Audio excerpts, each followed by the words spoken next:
President. Minority Whip. Mr. President, I'm sure that those who are following the opening remarks in the Senate today can sense the frustration bordering on anger with the current situation, the current status quo. It is shared on both sides of the aisle. I've had the good fortune of serving in the House of Representatives and the Senate, representing parts of Illinois and then the entire state for a big part of my life. I've watched these institutions, the House and the Senate, face frustrating, disappointing, challenging situations. I found that the rule of thumb is basically if reasonable people will sit down at a table and put the items on the table and say, let's see if we can find common ground, it usually works. It could work here too. We could reopen this government by the end of the day. I believe it. It's going to be more difficult because the House of Representatives is not in session. I believe it's now been 3 weeks, maybe even 4 weeks, that they've been out of session. They need to be here, doing their job, helping to work to find a solution to this frustrating situation. What exactly is behind the shutdown of this federal government? Let me tell you, it's a serious issue that affects virtually every American. Do you have health insurance? I do. Most of us do. Is it expensive? Yes. Do you still need it? God, yes. Without it, it would be even worse.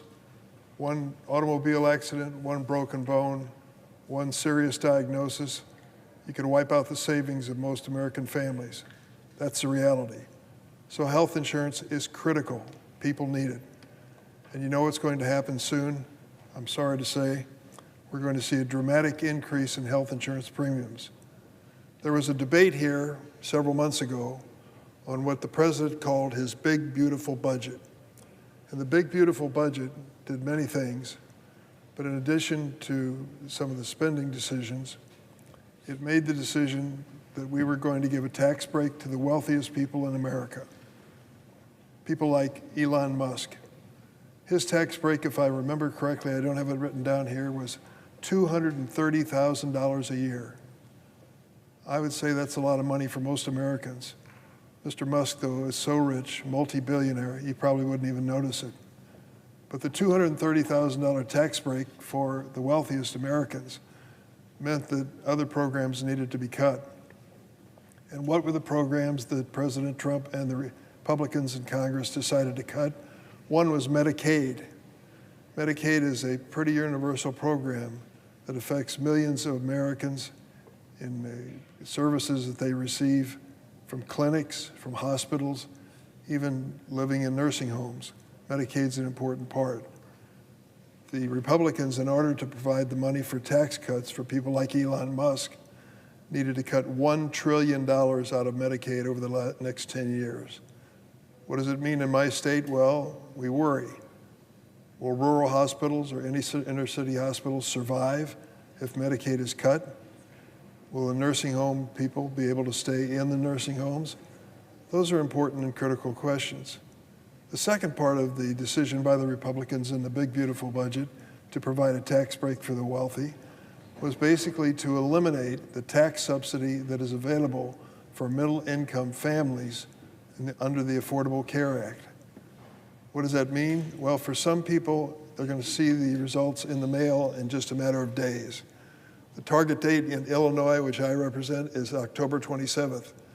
Watch for the mail then, because on October 27th, you'll receive a notice about what's going to happen to your health insurance premiums January 1st. They're going to go up an average of 114%. So take a look at what you're now paying for health insurance and anticipate that it's going to go up. How much, I'm not sure, but it could easily double.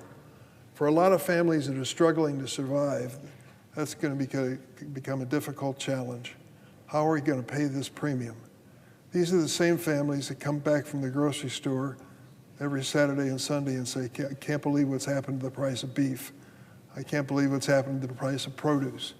I mean, across the board, people see the cost of living going up, and now, in an essential service, health insurance premiums, we're going to see this dramatic increase.